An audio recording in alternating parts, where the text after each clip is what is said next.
السلام علیکم ورحمۃ اللہ وبرکاتہ۔ الحمدللہ ثم الحمدللہ، الحمدللہ رب العالمین، نحمد و نصلی علی رسولہ الکریم۔ اما بعد، قال اللہ تعالی فی شان حبیبہ ان اللہ وملائکتہ یصلون علی النبی یا ایھا الذین آمنوا صلوا علیہ وسلموا تسلیما۔ اللہم صل علی سیدنا نبینا شفیعنا حبیبنا مولانا محمد وبارک وسلم۔ الحمدللہ ثم الحمدللہ، آج ہمارا یہ 146واں درس ہے، اور آج ہم سورہ بقرہ کی 4 آیتوں کی تلاوت کا شرف حاصل کریں گے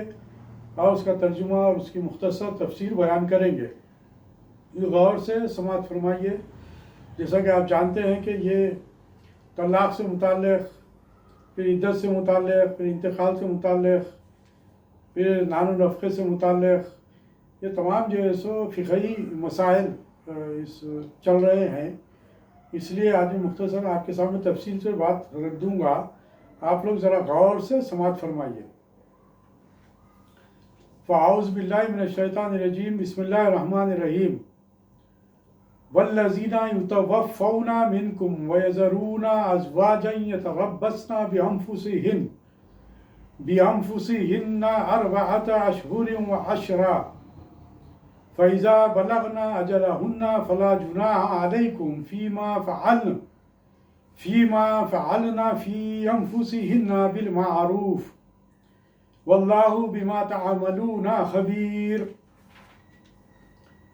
ولا جناح عليكم فيما عرضتم به من خطبة النساء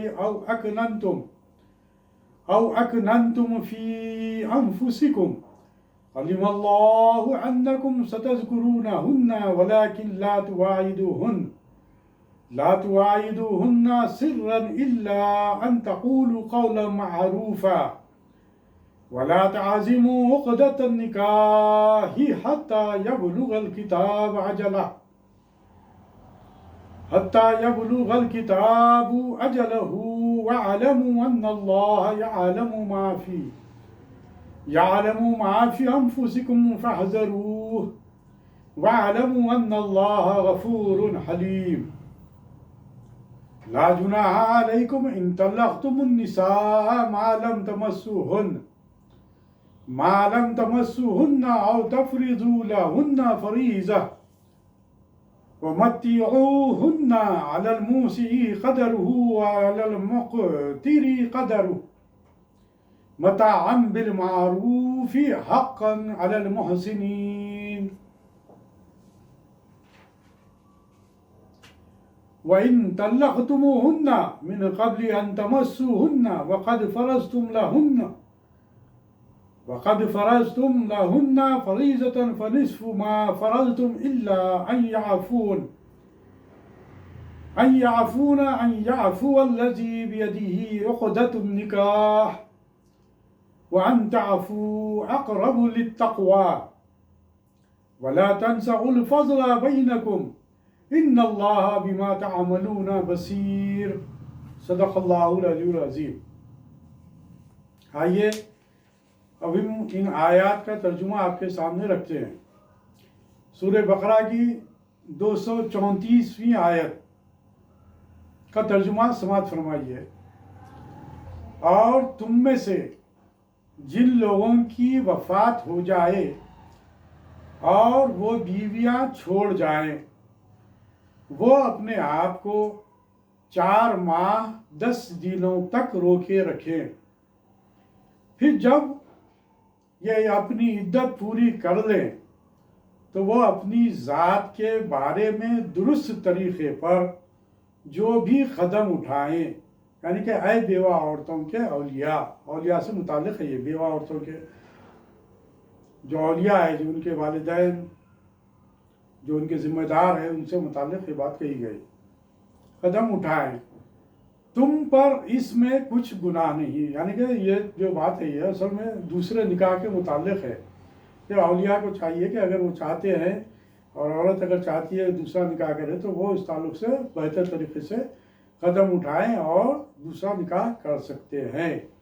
اور تم جو بھی عمل کرتے ہو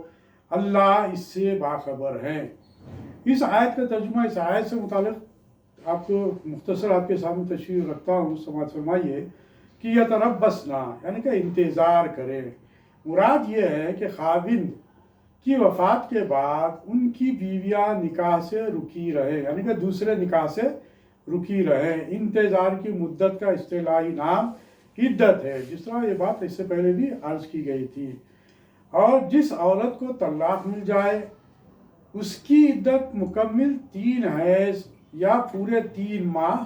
ہے، یعنی کہ جو طلاق شدہ عورت ہے اس کے لیے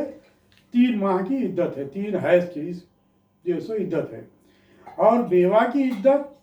4 ماہ 10 دن ہے، یعنی کہ اگر کوئی بیوہ عورت ہے تو اس کے لیے 4 ماہ 10 دن تک وہ دوسرے نکاح سے رکے رہے، یعنی کہ وہ غم کے دن ہیں، ان دنوں میں دوسرا نکاح نہ کرے۔ اگر بیوہ حاملہ ہو تو اس کی عدت وضع حمل تک ہے۔ عدت کے ایام میں بناؤ سنگار جائز نہیں۔ یہاں پر ایک مسئلہ میں آپ کے سامنے رکھنا چاہوں گا کہ آج کل یہ دیکھنے میں آ رہا ہے کہ جاہلانہ جو طریقہ اور پھر اس ملک کے چند رسوم بھی ہمارے اندر داخل ہو گئے، اور جاہل خواتین میں یہ رائج ہو چکا ہے کہ عموماً یہ بات دیکھنے میں آتی ہے کہ 40واں جب ہوتا ہے شوہر کے انتقال کے 40واں جب کرتے ہیں، جو فاتحہ کرتے ہیں 40ویں کی، تو اس وقت یہ دیکھا جا رہا ہے کہ اس بیوہ کو نئے کپڑے پہنا رہے ہیں۔ یہ قطعی طور پر جائز نہیں ہے، کیونکہ 4 ماہ 10 دن ان کے غم کے دن ہیں۔ یہ غم کے دنوں میں کسی قسم کا بناؤ سنگار اور نئے کپڑوں کا پہننا، یہ تمام چیزیں، نئے کپڑے پہننے سے مراد کیا ہوتی بات یہی ہوتی ہے کہ خوشی کا اظہار ہے۔ نئے کپڑے کب پہنتا آدمی؟ اس میں خوشی کا داخل ہو جاتا ہے معاملہ، تو اس وقت آدمی خوشی کا اظہار کرتا ہے، نئے کپڑے پہنتا ہے۔ جبکہ بیوہ کے لیے 4 ماہ 10 دن تک خوشی کا اظہار کرنا اور سرما لگانا اور تیل لگانا، یہ تمام چیزیں جو ہے سو ممنوع قرار دیے گئے ہیں۔ بناؤ سنگار کرنا، یہ تمام چیزیں جو ہے سو ناجائز ہے۔ تو اس بات کو پیش نظر رکھیے کہ 40 دن جو یہ جاہلانہ رسم ہمارے اندر بھی داخل ہو گئی ہے، یہ بالکل ناجائز ہے، وہ اس عمل کو نہیں کرنا چاہیے۔ 4 ماہ 10 دن تک عورت کو چاہیے کہ وہ ان تمام چیزوں کا انتظار کرے۔ بیوہ کے سامنے دنیا کے دوسرے مذاہب نے کوئی خاص رعایت نہیں کی، بلکہ ہندو مذہب نے تو ستی ہونے یعنی بیوہ کو زندہ آگ میں جل جانے کا حکم دیا۔ یعنی کہ دوسرے مذاہب میں اور ہمارے مذہب اسلام میں بہت بڑا فرق ہے۔ اللہ تعالیٰ نے اسلام میں عورت ہو یا مرد ہو، بہرحال ایک انسان کی جان کی بڑی حرمت جو ہے سو اللہ تعالیٰ نے رکھی ہے۔ جبکہ ہندو مذہب میں یہ ہوتا پہلے زمانے میں، ابھی بھی بعض گاؤں میں چھوٹے چھوٹے مقامات پر یہ رسوم آج بھی جو ہے سو جاری ہے کہ جب شوہر کا انتقال ہو جاتا تو اس کی جو آگ لگائی جاتی ہے تو اس آگ میں اس کی بیوہ کو جلا دیا جاتا، وہ بیوہ خود جا کر آگ میں کود جاتی ہے، اس کی جو ہے سو جل جاتی ہے۔ تو یہ پہلے کے جو رسوم تھے، اور آج بھی بات کھیڑوں میں ہے یہ چیز، حالانکہ ملک کے قانون میں اس بات کو جو ہے سو منع کیا گیا۔ اسلام نے بیوہ کو زندہ رہنے اور پوری طرح زندہ رہنے کا حق بخشا، یعنی کہ یہ عدت کے دن گزر جانے کے بعد اسے پوری زندگی عام طریقے سے زندگی گزارنے کا وہ حوصلہ اللہ تعالیٰ نے عطا کیا، اور یہ حکم نافذ کیا ہے کہ عورت خاوند کی وفات کی تاریخ سے 4 مہینے اور 10 دن تک اپنے آپ کو روکے رکھے، نکاح اور اس کے متعلق دوسری باتوں کی طرف توجہ نہ دے، بناؤ سنگار نہ کرے۔ اگر اس دوران میں یہ معلوم ہو جائے کہ وہ حاملہ ہے تو اس کی عدت بدل جائے گی اور اسے وضع حمل تک، یعنی کہ لڑکا یا لڑکی ہونے تک اپنے آپ کو دوسرے نکاح سے روکنا پڑے گا۔ اس کی بدل اب عدت کے دن جو ہے سو وہ ہو جاتے ہیں۔ جب بیوگی کی عدت ختم ہو جائے تو نکاح کا پیغام دینے میں کوئی مضائقہ نہیں۔ یہاں خطاب تمام امت کو ہے، یعنی تم پر ایسی بات کے جائز رکھنے میں کوئی گناہ یا حرج نہیں۔ اس سے یہ بات بھی نکلتی ہے کہ کوئی شخص اگر خلاف شرع کام کرے تو دوسروں پر واجب ہو جاتا ہے کہ اپنی ہمت و طاقت کے مطابق اسے روکے، ورنہ یہ بھی گنہگار ہوں گے۔ اس لیے انہیں دیکھنا چاہیے کہ بے وگی کی عدت کے بعد عورت جو کوئی کارروائی کرے وہ شریعت کے قانون اور دستور سے باہر نہ ہو۔ یاد رکھو اللہ تعالیٰ تمہارے کاموں سے پوری طرح باخبر اور ضرور باز پرس کرے گا۔ یعنی کہ یہاں پر جو حکم دیا جا رہا ہے یہ بات تمام مردوں سے متعلق ہے۔ یہ جو بات کہی گئی کہ اس پر جو سو عورت، بیوہ جو عورت ہے اس پر اس کے گھر والوں کو چاہیے کہ اس پر نظر رکھیں، کوئی ایسا عمل نہ کرے جو شریعت کے خلاف ہو۔ جیسا کہ وہ بات کیا ہے، وہ عدت کے دن گزرے تک عورت غم میں رہے گی اور وہ کوئی بناؤ سنگار وغیرہ نہیں کرے گی اور دوسرے نکاح کی طرف جو سو توجہ نہیں کرے گی۔ تو یہ جو عورت کے اوپر نظر رکھنے کا حکم عام تمام لوگوں کے اوپر ہے۔ جیسا کہ فرض کیجئے کہ اگر کہیں پر اگر اسلامی حکومت ہے تو اس حکمران پر بھی یہ ذمہ داری عائد ہوتی ہے کہ اگر بیوہ عورت اگر کوئی شریعت کے خلاف اگر کوئی عمل کرنے جا رہی ہے تو وہ اسے روکے۔ جس طرح قانون کو عمل کرنے کے لیے جس طرح حکمران اپنی ذمہ داریوں کو نبھاتے ہیں، اسی طریقے سے یہ بھی چونکہ شرعی حکم ہے، اس کے اوپر بھی پابند کرنے کے لیے اسلامی حکومت کو، اسلامی حکمران پر یہ بھی ذمہ داری عائد ہوتی ہے۔ اسی طرح دیگر مردوں پر بھی جو شرعی حیثیت سے اس عورت کو جو سو نگرانی کر سکتے ہیں ان پر بھی یہ ذمہ داری عائد ہوتی ہے۔ یہ سب ہونے کے باوجود اگر کوئی عورت شرعی حیثیت سے اگر حدود کو پھلانگتی ہے تو اسے روکنا ان تمام مردوں پر اور حکمرانوں پر ذمہ داری عائد ہوتی ہے۔ اور اگر وہ ایسا نہیں کرتے ہیں تو پھر سمجھیے کہ وہ تمام مرد حضرات بھی اور تمام جو اس کے عزیز و اقارب ہے، رشتہ دار ہے اور بھی اسلامی حکومت میں حکمران جو ہے وہ تمام کے تمام گنہگار ہوں گے۔ اس سے یہ ایک فقہی ایک شرعی مسئلہ یہ بھی سامنے آیا کہ شریعت کو پھلانگنے کا کسی کو اجازت نہیں ہے اور اسے روکنے کی ہر ایک کو اللہ تعالیٰ نے اجازت دی ہے جہاں پر غیر شرعی عمل ہوتا ہو۔ اب آئیے 235ویں آیت کے تلاوت کا اس کا جو ترجمہ ہے اس کا آپ کے سامنے رکھتے ہیں اور مختصر تشریح آپ کے سامنے رکھیں گے کہ 235ویں آیت میں اللہ تعالیٰ ارشاد فرمایا ہے کہ نیز ان عورتوں کو پیام نکاح کے متعلق اشارتاً کوئی بات کہنے یا اپنے دل میں چھپائے رکھنے میں تم پر گناہ نہیں۔ اللہ جانتے ہیں کہ تم ان کا ذکر ضرور کرو گے، لیکن ان سے خفیہ عہد وہ قرار نہ کر لینا، ہاں بھلی بات کہہ سکتے ہو، اور جب تک مقررہ عدت تک نہ گزر جائے نکاح کرنے کا پختہ ارادہ نہ کر لو، اور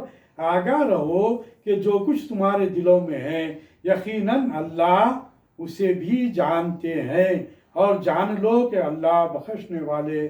بردبار ہے۔ یعنی کہ دیکھیے آپ قرآن مجید میں ہر بار اس بات کی طرف توجہ دلائی جاتی ہے کہ آپ جو کچھ بھی عمل کر رہے ہو یا جو کچھ بھی آپ دل میں سوچتے ہو ان تمام چیزوں کا اللہ تبارک و تعالیٰ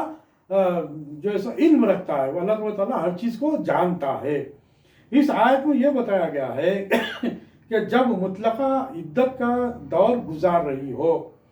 یعنی کہ عدت کے جو دن ہے وہ اگر گزار رہی ہو تو اس میں کوئی مضائقہ نہیں کہ کوئی مرد بیوہ سے نکاح کا ارادہ اپنے دل میں قائم کر لے۔ یہاں پر جو بات بتائی جا رہی ہے کہ دل میں قائم کر لے، لیکن زبان پر نہ لائے، یا اگر لائے بھی تو صرف اشارے کے طور پر صاف اور واضح طور پر اپنا ارادہ ظاہر کرنا جائز نہیں ہے۔ یہاں انسان کے کمزوری بیان فرمائی گئی ہے کہ یعنی عورت کسی کو پسند آئی اور اس کے دل میں بس گئی ہو تو وہ شخص اس کا ذکر ضرور زبان پر لاتا ہے۔ اس لیے یہاں پر تنبیہ کر دی گئی کہ غم کے اس زمانے میں یعنی کہ عدت کے دنوں میں عورت سے نکاح کا وعدہ ظاہری طور پر یا خفیہ طور پر کرنا جائز نہیں۔ عدت کا زمانہ ختم ہونے سے پہلے نکاح کا پیغام نہ دو۔ یہاں پر یہ بات وضاحت کر دی گئی کہ آپ کے دل میں اگر کوئی بات پیدا ہوتی ہے تو آپ اس کو دل میں رکھیں اس کو ظاہر نہ کرے۔ اب یہاں پر ایک اور بات سامنے آئی کہ اشارتاً کوئی بات اگر آپ کہنا ہے تو کہہ سکتے ہیں، تو اشارتاً سے مراد یہ ہے کہ اس کو جو سو اس طریقے سے بیان کر کے بھائی میں بھی چاہ رہا ہوں کہ سو اس قسم کے اگر کوئی عورت ہے، یعنی کہ نیک عورت ہے،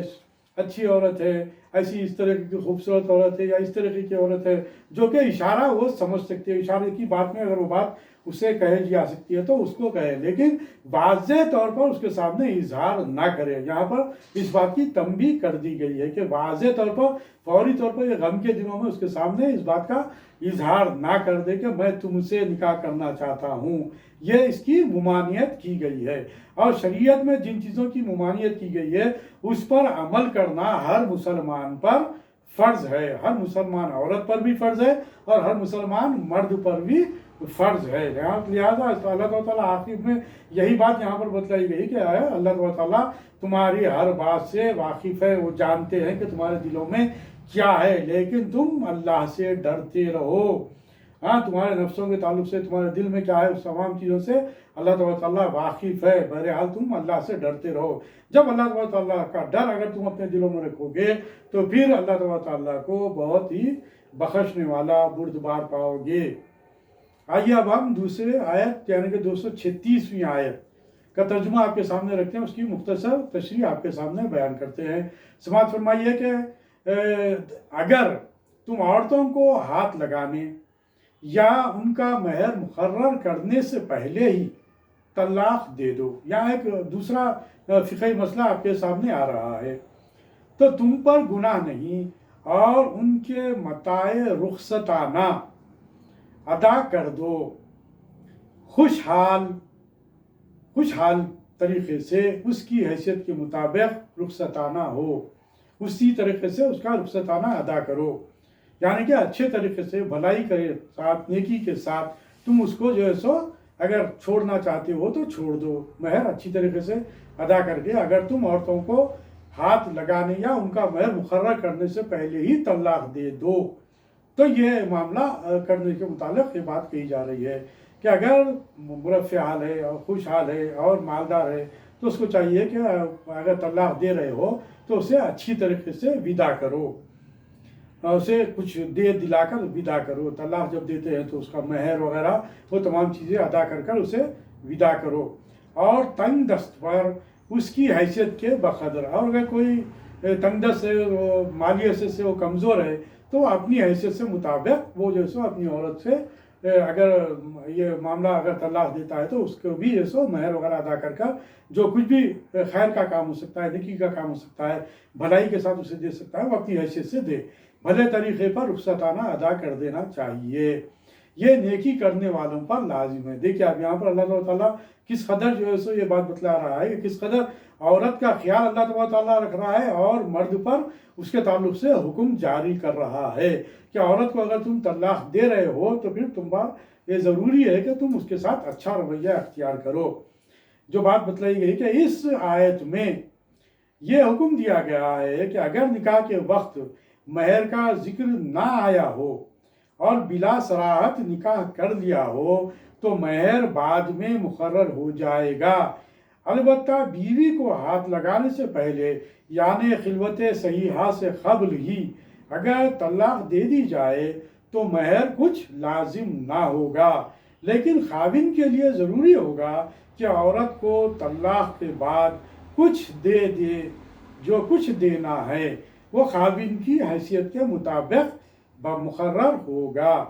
اگر وہ امیر اور دولت مند ہے تو وہ معقول رقم دے، اور اگر نادار اور تنگ دست ہے تو پھر جو اس کی توفیق ہو رہی ہو وہ دے دے۔ بالمعروف کا لفظ بڑھا کر یہ تاکید بھی کر دی گئی کہ رقم کی ادائیگی میں کسی طرح کی زحمت نہ پہنچائی جائے، بلکہ معروف طریقے سے یعنی دستور کے مطابق ہو، خاوند کی سہولت اور بیوی کی ضروریات پیش نظر رکھتے ہوئے دیا جائے۔ آخر میں یہ بتایا گیا کہ محسنین نیکی کرنے والوں پر یہ بات واجب ہے۔ یہاں پر واجب کا لفظ استعمال کیا گیا ہے کہ مسلمان کو ہر شخص سے حسن سلوک کرنا چاہیے، لیکن عورت کے معاملے میں انہیں زیادہ خوش معاملگی سے یہ باتیں طے کرنی چاہیے۔ یہاں پر جو بات بتلائی گئی وہ یہی بات بتلائی گئی کہ عورت کو اگر تم طلاق دے رہے ہو تو تم اس پر ظلم نہ کرو، تم اسے تکلیف نہ پہنچاؤ، بلکہ یہاں پر جو حکم دیا جا رہا ہے وہ یہ کہ تم اس کے ساتھ حسن سلوک کرو تاکہ وہ اپنی آگے کی زندگی بھی خوشی سے گزار سکے۔ اس کے لیے حکم یہ دیا جا رہا ہے کہ اگر کوئی مالدار شوہر ہے تو وہ اسے اچھے طریقے سے جہاں تک ممکن ہو سکے زیادہ سے زیادہ اسے مال و متاع دے کر اسے رخصت کرے، طلاق دے۔ اور یہ طلاق کا مرحلہ بھی میں بار بار اسی لیے کہہ رہا ہوں کہ بحالت مجبوری ہے، اس مرحلے تک آنا ہی نہیں چاہیے کسی مرد کو، کسی عورت کو۔ ضرورت تو اس بات کی ہے کہ جہاں تک ہو سکے مکمل طور پر صبر کے ساتھ اور ایک دوسرے کے ساتھ نیکی کے ساتھ اور بھلائی کے ساتھ ایک دوسرے کی ضروریات کو پورا کرنے کے لیے ایک دوسرے کو جو سو آگے بڑھنا چاہیے، ایک دوسرے کو جو سو محبت سے پیش آنا چاہیے۔ یہ تمام چیزیں کرتے ہوئے اپنے گھروں کو سنبھالنے کی کوشش کرنی چاہیے۔ یہ بحالت مجبوری جب بالکلیہ طور پر ذہن اور دل اگر نہیں مل رہے ہیں تو یہ اس وقت کی بات ہے کہ طلاق دے سکتے ہو یا خلا لے سکتے ہو، لیکن ضرورت ہم کا آج تو ضرورت اس بات کی ہے کہ ہم اس خطرناک چیز سے ہم بچے رہیں، کیونکہ اس کے بعد کے جو مراحل ہوتے ہیں وہ بہت ہی مشکل مراحل سے مرد کو بھی گزرنا پڑتا ہے، عورت کو بھی گزرنا پڑتا ہے۔ آسان نہیں ہے طلاق شدہ زندگی گزارنا یا پھر بیوگی کی زندگی گزارنا، بہت ہی مشکل مرحلہ ہے۔ اسی لیے حکم یہ دیا گیا کہ جہاں پر بالکلیہ طور پر اگر ذہن نہیں ملتا ہے، دل نہیں ملتا ہے، تو ایسی حالت میں طلاق دو، اور طلاق دو بھی تو بیوی کے ساتھ اچھا حسن سلوک کر نیکی کے ساتھ اسے ودا کرو۔ یہ حکم دیا گیا کیونکہ اللہ تعالیٰ کو یہ ناپسندیدہ عمل ہے، طلاق کا عمل ناپسندیدہ ہے اللہ تعالیٰ کو، لیکن اس کی اجازت دی اللہ تعالیٰ نے۔ کیوں دی اس کی اجازت؟ اسلام میں وہ احکام ہے جس سے کہ عورت اور مرد آزادانہ طور پر محبت اور سکون کے ساتھ، خوشحالی کے ساتھ زندگی گزارنا چاہیے۔ اس کے لیے اجازت دی گئی ہے کہ حدیث میں یہ بات آتی ہے کہ ہو سکتا ہے کہ آج تمہارا ذہن نہیں ملنے کے باوجود اگر تم بندھے رہو گے اور پھر کسی گناہوں میں باہر مبتلا ہو جاؤ گے، جیسا کہ دیگر مذاہب میں جو سو طلاق دینے کی جو ممانعت ہے، طلاق دینا ان کے قانون کے خلاف ہے، جس کی وجہ سے برائیوں میں باہر گھرے رہتے ہیں، تو اس سے اللہ تعالیٰ نے منع کیا۔ اس برائی سے بچانے کے لیے یہ حکم دیا کہ ہو سکتا ہے کہ تمہیں اس سے اچھا شوہر مل جائے، یا پھر ہو سکتا ہے کہ تم سے اچھی اس کو بیوی مل جائے، یعنی کہ اسلام میں عدت کے دن گزارنے کے بعد دوسرا نکاح کرنے کی مرد اور عورت دونوں کو اللہ تعالیٰ نے اجازت دی ہے۔ مسئلہ یہی ہے کہ خوشحال طریقے سے زندگی گزرے، زندگی اجیرن نہ ہو۔ اسی بات کے لیے یہ تمام چیزیں، احکامات ہمارے سامنے آتے ہیں۔ آئیے اب ہم اس کی اگلی آیت جو 237ویں آیت ہے اس کا ترجمہ اور مختصر تشریح آپ کے سامنے رکھتے ہیں۔ اور اگر ان کو ہاتھ لگانے سے پہلے طلاق دے دی اور تم ان کے لیے مہر بھی مقرر کر چکے تھے تو مقررہ مہر کا آدھا واجب ہے، سوائے اس کے کہ عورتیں خود معاف کر دیں یا جس کے ہاتھ میں نکاح کی گرہ ہے وہ معاف کر دے، اور یہ بات کہ تم درگزر سے کام لو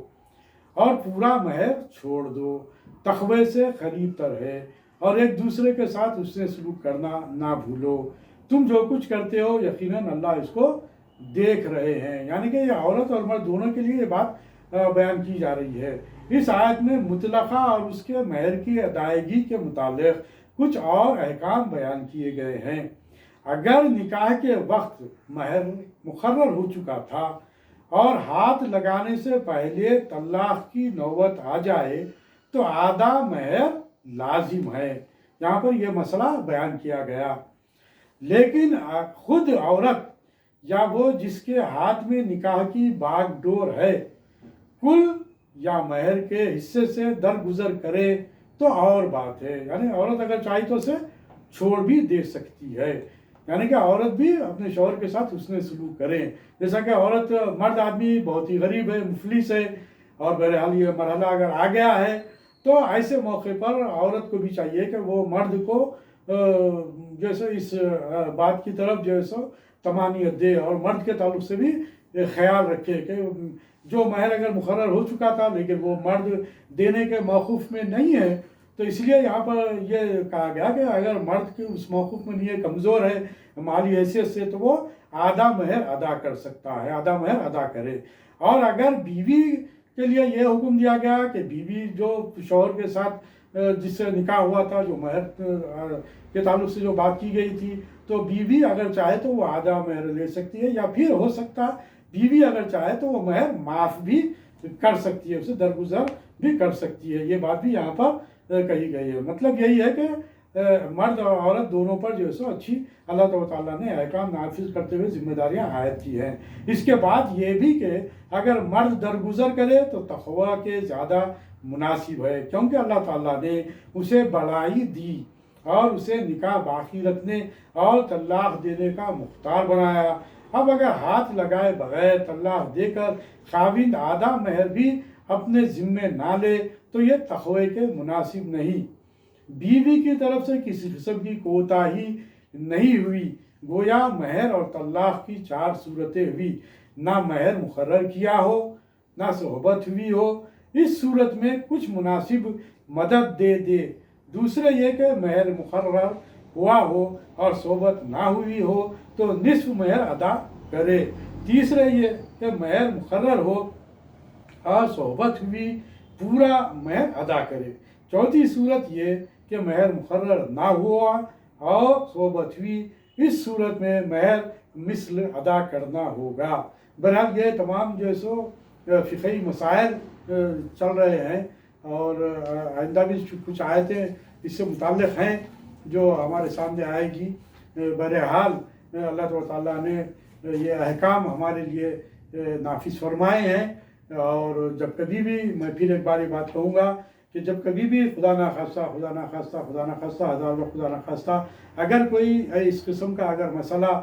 پیدا ہو جاتا ہے تو پہلے تو چاہیے کہ گھر والوں کو اس مسئلے کو یہاں تک آنے ہی نہ دے. دوسرے یہ کہ بہرحال اگر یہ بات اگر ہو ہی جاتی ہے تو پھر ہم شرعی اعتبار سے جو احکام ہیں اس پر ہم کو عمل کرنا چاہیے. اور اس کے لیے جو آپ جس مسلک سے تعلق رکھتے ہیں آپ کے لیے ضروری ہے کہ اس مسلک کے علماء کرام سے رجوع ہو اور مفتیان اکرام سے رجوع ہو کر ان سے صحیح فتویٰ حاصل کریں، اور ان جو سو شرعی حدود میں اللہ تعالیٰ کے احکام کو ادا کرتے ہوئے دنیا میں بھی کامیاب رہیں، اور دنیا میں بھی جو سو کسی گناہ سے اور برائیوں سے بچتے رہیں، اور اللہ کے احکام پر عمل کرتے ہوئے آخرت کو بھی کامیاب کرنے کی کوشش کریں. ربنا آتنا فی الدنیا حسنۃ وفی الآخرۃ حسنۃ وقنا عذاب النار. ربنا آتنا من لدنک رحمۃ وہیئ لنا من امرنا رشدا. سبحانک اللہم وبحمدک اشہد ان لا الہ الا انت نستغفرک ونتوب الیک. بفضل سبحان ربک رب العزۃ عما یصفون وسلام علی المرسلین والحمد للہ رب العالمین.